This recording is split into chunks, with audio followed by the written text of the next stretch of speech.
শিক্ষার্থীরা কেমন আছেন সবাই? আজকের এই অনলাইন ক্লাসে তোমাদেরকে স্বাগত জানাচ্ছি। আপনারা সবাই অবগত আছেন আমরা নিয়মিতভাবে বিভিন্ন অনলাইন ভিত্তিক ক্লাসগুলো তোমাদের সামনে নিয়ে আসি। আজকেও ব্যতিক্রম নয়। আজকেও যেই ক্লাসটা নিয়ে আসলাম সেটা মূলত দ্বাদশ শ্রেণী অর্থাৎ রসায়ন দ্বিতীয় পত্রের উপর।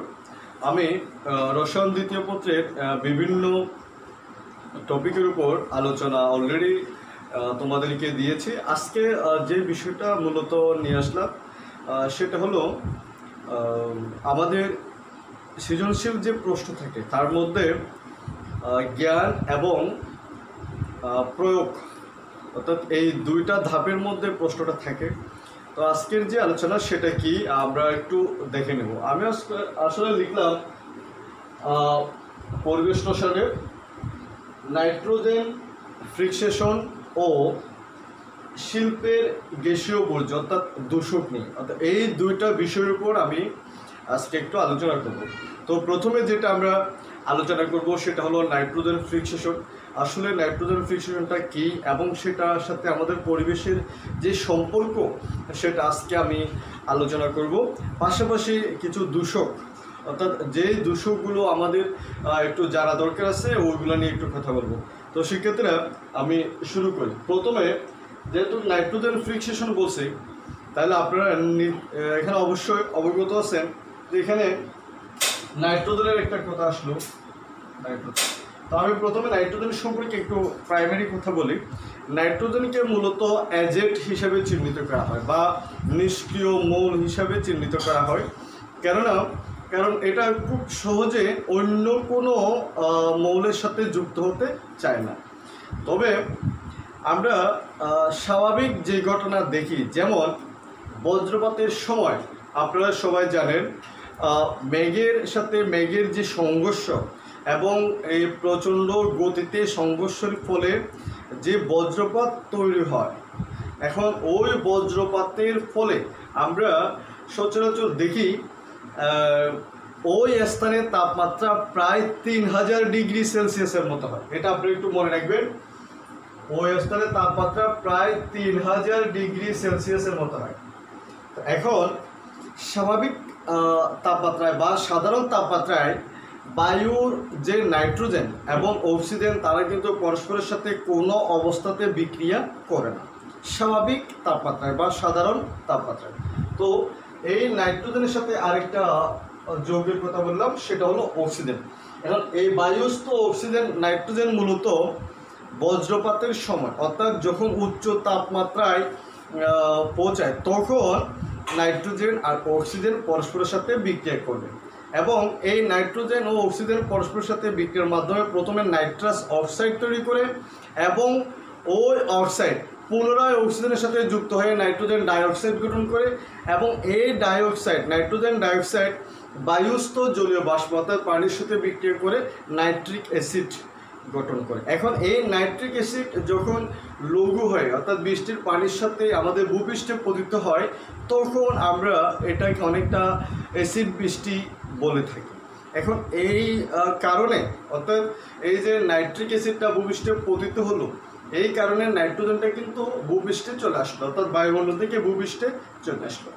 এই নাইট্রোজেনের যে প্রক্রিয়া অর্থাৎ নাইট্রোজেনটাকে আমরা বায়ুমণ্ডল থেকে ভূপৃষ্ঠে নিয়ে আসি এবং আরও একটা কাজ করি সেটা হলো ওইটাকে মাটিতে যখন জমা হয় তখন তাকে যৌগে কনভার্ট করা হয় অর্থাৎ সে মাটিতে নাইট্রোজেনটা যৌগ হিসাবে মাটিতে আবদ্ধ থাকে। এই যে বায়ুস্থ নাইট্রোজেন তাকে ব্যবহার উপযোগী করে পরিবেশ বা মাটিতে আবদ্ধ করে রাখার যে প্রক্রিয়া এটাকে আমরা বলি নাইট্রোজেন ফিক্সেশন। এখন আমি একটু তোমাদের বিক্রিয়াগুলো একটু দেখাই।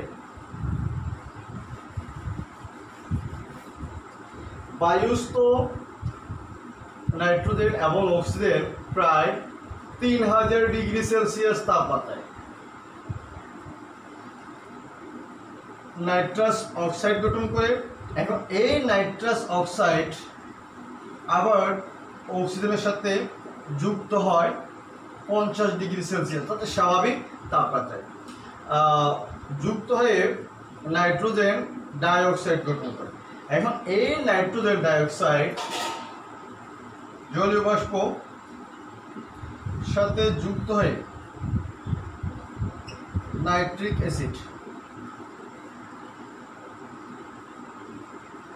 অ্যাসিড হিসাবে ভূপৃষ্ঠে পতিত হয়। এগুলো হচ্ছে জেনারেল বিক্রিয়া। আমি তোমাদের বোঝার সুবিধার্থে আবার একটু বলি, নাইট্রোজেন এবং অক্সিজেন, বায়ুস্থ নাইট্রোজেন ও অক্সিজেন বজ্রপাতের সময় প্রায় 3000 ডিগ্রি সেলসিয়াস তাপমাত্রায় পরস্পরের সাথে যুক্ত হয়ে নাইট্রাস অক্সাইড গঠন করে। ওই নাইট্রাস অক্সাইড আবার পুনরায় অক্সিজেনের সাথে 50 ডিগ্রি সেলসিয়াস তাপমাত্রায় বিক্রিয়া করে নাইট্রোজেন ডাইঅক্সাইড গঠন করে। এই নাইট্রোজেন ডাইঅক্সাইড বায়ুমণ্ডলে জলীয় বাষ্প ও অক্সিজেনের সাথে যুক্ত হয় নাইট্রিক অ্যাসিড গঠন করে, যা আমরা বৃষ্টির পানির সাথে ভূপৃষ্ঠে পতিত হয়। এখন এই নাইট্রিক অ্যাসিডকে আমরা যখন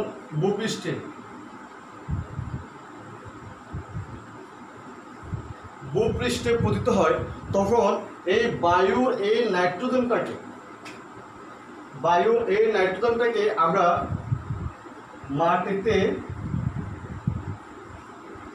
আবদ্ধ করে রাখি।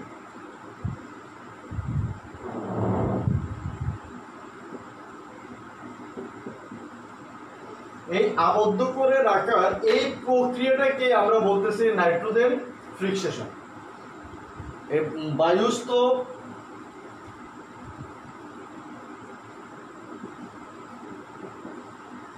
এই নাইট্রোজেনকে ভূপৃষ্ঠে নাইট্রিক অ্যাসিড রূপে পরিত্যাগ করার পরে এটা আমরা এখানে নাইট্রোজেনকে আবদ্ধ করে রাখি। এই নাইট্রোজেনকে আবদ্ধ করে রাখার এই প্রক্রিয়াকে আমরা বলতেছি নাইট্রোজেন ফিক্সেশন। এখন এই নাইট্রোজেন ফিক্সেশন যে ঘটনাটা, সেটা হলো মূলত প্রাকৃতিক ঘটনা। এখন এটাকে বর্তমানে কিন্তু পরীক্ষাগারেও এই কাজটা করা হয়, অর্থাৎ পরীক্ষাগারেও কিন্তু নাইট্রোজেন তৈরি করা হয়। এখন এই নাইট্রোজেনকে আমরা সবাই জানি হ্যাবার-বোস পদ্ধতি নামে একটা পদ্ধতি আছে। হ্যাবার-বোস পদ্ধতিতে নাইট্রোজেন এবং হাইড্রোজেন থেকে অ্যামোনিয়া তৈরি করা হয় এবং ওই অ্যামোনিয়ার সাথে কার্বন ডাইঅক্সাইড বিক্রিয়া করিয়ে ইউরিয়া তৈরি করা হয়, যে ইউরিয়া আমরা মাটিতে বা ফসল উৎপাদনের জন্য ব্যবহার করে থাকি। এখন ওই ইউরিয়াতে মূলত নাইট্রোজেন থাকে। এখন এই নাইট্রোজেন কিন্তু মাটিতে আবদ্ধ থাকে, ওইটাও কিন্তু নাইট্রোজেন ফিক্সেশন, কিন্তু ওই প্রক্রিয়াটা হবে কৃত্রিম। তো সুতরাং আমরা কৃত্রিমভাবে যে নাইট্রোজেন প্রস্তুত করি সেই বিক্রিয়াটা একটু প্রথমে দেখে নিই। Nitrogen plus hydrogen equal to 2NH3। এই যে অ্যামোনিয়া তৈরি হয়, এখন ওই অ্যামোনিয়ার সাথে আমি যখন কার্বন ডাইঅক্সাইড দিব, তখন কিন্তু ইউরিয়া তৈরি হয়, H2NCONH2। এখন এই ইউরিয়া মূলত মাটিতে আবদ্ধ থাকে এবং ওখান থেকে কিন্তু মূলত আমরা মাটিতে নাইট্রোজেনকে আবদ্ধ করে রাখি। যে এই যে প্রক্রিয়া, এই প্রক্রিয়াকে আমরা বলবো নাইট্রোজেন ফিক্সেশন। আশা করি আপনারা বুঝতে পারছেন নাইট্রোজেন ফিক্সেশন ব্যাপারটা কি। তারপরেও আমি আবার একটু বলি, সেটা হলো বায়ুস্থ নাইট্রোজেনকে ব্যবহার উপযোগী করে রাখার জন্য মাটিতে আবদ্ধ করে রাখার যে প্রক্রিয়া, সেটাকে আমরা বলবো নাইট্রোজেন ফিক্সেশন। তো আপনারা নাইট্রোজেন ফিক্সেশনের এই সংজ্ঞা শিখলে পাশাপাশি কিন্তু অবশ্যই বিক্রিয়াটাও লিখবেন, কারণ বিক্রিয়া আমার মনে রাখাটা খুব জরুরি। এখন আমরা নাইট্রোজেন ফিক্সেশনের একটা ডায়াগ্রাম আছে, ওই ডায়াগ্রাম সম্পর্কে একটু পড়ে নিই। সেটা হলো অনেকটা সহজ আছে, খুব বেশি কঠিন না।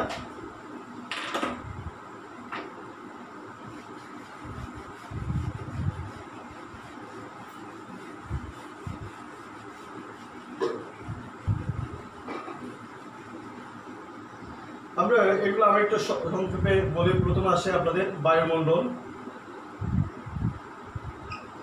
এখন এই বায়ুমণ্ডলের নাইট্রোজেন ফিক্সেশনের মাধ্যমে মূলত আমরা এই যে ফিক্সেশনের কথা বলি,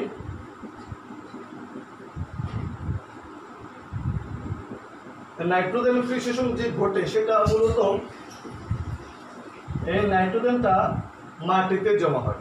এখন এই নাইট্রোজেন যে মাটিতে জমা হয়, এখন আমরা দেখি মাটির মধ্যে যে নাইট্রোজেনটা রয়েছে সেটা কিন্তু উদ্ভিদকে সাপ্লাই করে। আমরা যদি এখানে উদ্ভিদকে সাপ্লাই করতেছে। অর্থাৎ এখানে মূলত মাটির মধ্যে আমরা নাইট্রোজেন ফিক্সেশনের ফলে যে নাইট্রোজেন পাই, সেই নাইট্রোজেনটা মূলত নাইট্রেট লবণে পরিণত হয়, যেটা মাটির মধ্যে আবদ্ধ থাকে। এখন এই নাইট্রেট লবণটা কিন্তু আমার উদ্ভিদের জন্য উপকারী, কারণ উদ্ভিদ তার যে প্রয়োজনীয় পুষ্টি বা প্রয়োজনীয় খাদ্য, এই খাদ্য উপাদানের জন্য নাইট্রেট লবণটা তার জরুরি প্রয়োজন। আমরা যে জন্য আমি মূলত কৃষি জমিতে যে ইউরিয়া সারটা ব্যবহার করে থাকি। তো এই উদ্ভিদের আরও কিছু প্রক্রিয়া রয়েছে, যেমন আমরা উদ্ভিদ যখন মরে যায় কিংবা তখন সে পরবর্তীতে পৌঁছে যায়, ফলে তার যে নাইট্রিফাইং ঘটে, এই নাইট্রিফাইংটাই মূলত তার জীবাণু দ্বারা সে পুনরায় নতুন একটা উদ্ভিদের প্রাণ সঞ্চয় করে। এখন এই উদ্ভিদ থেকে আমরা যেটা পাই সেটা হচ্ছে প্রাণী, অর্থাৎ উদ্ভিদের যে তৈরিকৃত বা উদ্ভিদ দ্বারা যে তৈরিকৃত খাবার সেটা বা খাদ্য, সেটা কিন্তু আমরা পেয়ে থাকি, বা ওই উদ্ভিদটাকে আমরা ব্যবহার করি আমাদের নিত্য প্রয়োজনীয়। এই যে তাহলে এটা হলো মূলত প্রাণী মূলত উদ্ভিদ থেকে তারা এই প্রোটনটাকে নিয়ে নেয়। এখন এই প্রাণীর মৃত্যুকালে কিন্তু সে আবার বায়ুমণ্ডলে নাইট্রোজেনটাকে ব্যাক করে। এটা হচ্ছে সংক্ষেপে একটা ডায়াগ্রাম বলা যায়। অর্থাৎ আসলে টোটাল সম্পূর্ণভাবে আমরা যদি একটা সামারি নিয়ে আসি, যে নাইট্রোজেন ফিক্সেশনের প্রক্রিয়াটা কীভাবে, অর্থাৎ নাইট্রোজেনটা কীভাবে চক্রাকার আমাদের মধ্যে থাকে, সেটা হলো বায়ুমণ্ডলের যে নাইট্রোজেন, সেই নাইট্রোজেন ফিক্সেশনের মাধ্যমে সেটা আমরা মাটিতে আবদ্ধ করে রাখি। এখন মাটির ওই নাইট্রেট লবণ গঠন করে এবং উদ্ভিদ তাদের মৃত্যু কিংবা পচনের ফলে সে নাইট্রিফাইং করার পরে উদ্ভিদ সে পরিপূর্ণতা লাভ করে এবং উদ্ভিদ বড় হয়। ওখান থেকে কিন্তু উদ্ভিদ থেকে প্রাণীরা সচল হয়, অর্থাৎ প্রাণীরা তার প্রোটিনগুলো গ্রহণ করে। এখন ওই প্রাণীর যখন মৃত্যু ঘটে তখন কিন্তু সে আবার পুনরায় মাটিতে পৌঁছে গিয়ে বা মাটির ওই নাইট্রোজেন কিন্তু পুনরায় বায়ুমণ্ডলে বা প্রাণী থেকে ওই নাইট্রোজেন কিন্তু পুনরায় বায়ুমণ্ডলে ব্যাক করে। তো এই যে নাইট্রোজেন প্রসেস, এটা মূলত নাইট্রোজেন ফিক্সেশনের একটা চিত্র। তো এই হলো মোটামুটি আমাদের নাইট্রোজেন ফিক্সেশন। এখন এখানে আমি দ্বিতীয় যে টপিকটা নিয়ে একটু কথা বলবো সেটা হলো দূষণ। আমরা সেই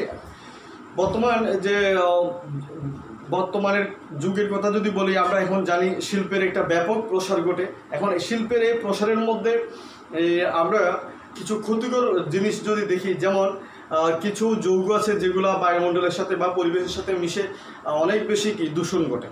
এখন পরিবেশের বিপর্যয় ঘটায় বা পরিবেশের স্বাভাবিক যে পরিমাণ, যে পার্সেন্টেজ, তার চেয়ে বেশি পরিমাণে উপস্থিত থেকে যদি আমাদের পরিবেশের কিংবা মানুষের স্বাভাবিক জীবনযাপনের ক্ষতি করে, তাহলে ওই সকল যৌগ বা ওই সকল পদার্থকে মূলত আমরা বলবো দূষক।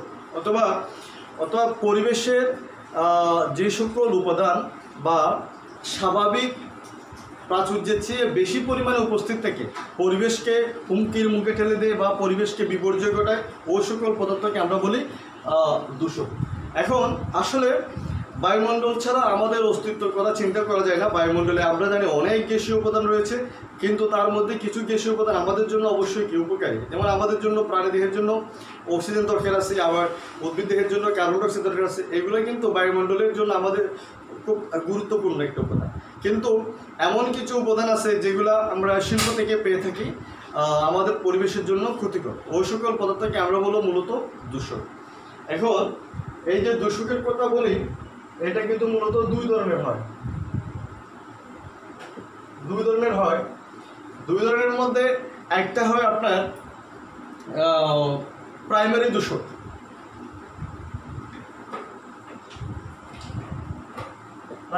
আরেকটা হলো সেকেন্ডারি। এই দুই ধরনের দূষক আমরা মূলত ফেস করি। এখন প্রাইমারি দূষকটা হলো যে সকল দূষক বা যে সকল ক্ষতিকর রাসায়নিক পদার্থ সরাসরি শিল্প থেকে উৎপাদিত হয়ে আমাদের পরিবেশে সরাসরি মিশে যায়, ওই সকল দূষককে আমরা বলবো প্রাইমারি দূষক। যেমন এই প্রাইমারি দূষকের মধ্যে আছে sulphur dioxide, nitrous oxide, nitrogen dioxide, carbon monoxide, তারপর আছে কার্বন ডাইঅক্সাইড। এইগুলা মূলত হলো প্রাইমারি দূষক, অর্থাৎ তারা পরিবেশে সরাসরি মিশে যায়। এরপরে আমাদের রয়েছে সেকেন্ডারি দূষক, অর্থাৎ যেগুলো আমাদের পরিবেশে সরাসরি মিশে না অর্থাৎ এই শিল্পে উৎপাদিত হওয়ার পরে অন্য একটা যৌগের সাথে তৈরি হয়ে পরিবেশে মিশে, এগুলাও কিন্তু দূষক। তো এগুলাকে আমরা বলবো সেকেন্ডারি দূষক। সেকেন্ডারি দূষকের মধ্যে একটা উল্লেখযোগ্য হলো PAN। আপনারা এটা এমসিকিউতে পাবেন। PAN এটাকে বলা হয় পারঅক্সি অ্যাসিটাইল নাইট্রেট, পারঅক্সি অ্যাসিটাইল নাইট্রেট। এবং আরও অনেকগুলো আছে, যেমন sulphur trioxide, ozone, sulphuric acid, এইগুলা অর্থাৎ সালফিউরিক অ্যাসিড কণা বা জলীয় বাষ্প আকারে সেটা আমাদের পরিবেশে মিশে। এই ধরনের দূষকগুলো আমরা মূলত বলি সেকেন্ডারি দূষক। তো প্রাইমারি আর সেকেন্ডারি মোটামুটি সবগুলোই দূষক কিন্তু পরিবেশের জন্য ক্ষতিকর। এখন এই ক্ষতিকর প্রভাব থেকে রক্ষা করার জন্য আমাদের বিভিন্ন উপায় আছে, আপনারা বাসায় এগুলো একটু পড়ে নেবেন। যাই হোক শিক্ষার্থীরা, আর কথা বলবো না, আমি আজকের যে আলোচনা, এই আলোচনার শেষের দিকে চলে আসলাম। আশা করি আপনারা অনেকটা বুঝতে পারছেন। তো এটা একটু পড়ে নেবেন, কারণ এখানে অনেক সময় জ্ঞানমূলক প্রশ্ন থাকে, দূষক কী হয় বা নাইট্রোজেন ফিক্সেশন কী হয়। আর প্রয়োগের মধ্যে দেখা যায় নাইট্রোজেন ফিক্সেশনের একটা প্রভাব বা শিল্পের গ্যাসীয় বর্জ্য পদার্থের একটা প্রভাব আপনি ব্যাখ্যা করবেন এটা প্রয়োগের থেকে।